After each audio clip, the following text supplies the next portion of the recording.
టోటల్గా ఈ ప్రాజెక్టుకు సంబంధించి 87,000 కోట్ల రూపాయలు అదాని పెట్టుబడి పెడతా ఉంది గూగుల్ను తీసుకొచ్చేదానికి. This project is being developed by Adani. $10 billion ఖర్చు చేసి 87,000 కోట్ల రూపాయలు ఖర్చు చేసి గూగుల్ను తీసుకొచ్చే కార్యక్రమం జరుగుతుంది ఇక్కడ.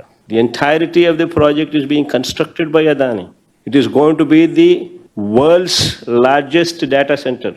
కట్టిన తర్వాత గూగుల్ క్లయింట్గా వాటిని వాడుకుంటుంది.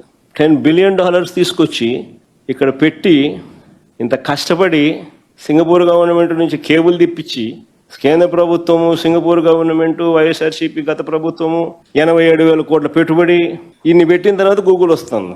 క్రెడిట్ అనేది ఎవరికి ఇవ్వాలా? వైసీపీ ప్రభుత్వంలోనే ఇది 300 మెగావాట్లకు సంబంధించి అప్పుడే బీజం పడింది. అప్పుడే గూగుల్కు అదానికి ఉన్న రిలేషన్షిప్ అప్పటి నుంచే ఉన్నది. అప్పుడే జగన్ ప్రభుత్వం, వైసీపీ ప్రభుత్వం సింగపూర్ గవర్నమెంట్కి లేఖ రాసింది.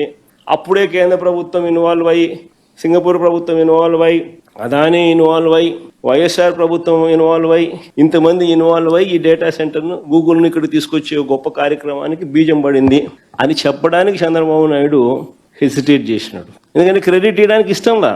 సింగపూర్ విశాఖపట్నం 3,900 కిలోమీటర్లు. ఈ 3,900 కిలోమీటర్ల మేర వైజాగ్కు కేబుల్ వేయాలా. అదాని డేటా సెంటర్ ఏర్పాట్లో భాగంగా ఈ కేబుల్ తీసుకొని రావాలి. ఇందులో కేంద్ర ప్రభుత్వం, అప్పట్లో వైఎస్ఆర్సీపీ ప్రభుత్వం, సింగపూర్ ప్రభుత్వం వీళ్ళందరూ ఇన్వాల్వ్ అయి ఉంటేనే, గూగుల్ వీళ్ళందరూ ఇన్వాల్వ్ అయి ఉంటేనే ఈరోజు ఇది జరుగుతూ ఉంది. చాలా చాలా ఇంపార్టెంట్ విషయం ఇది.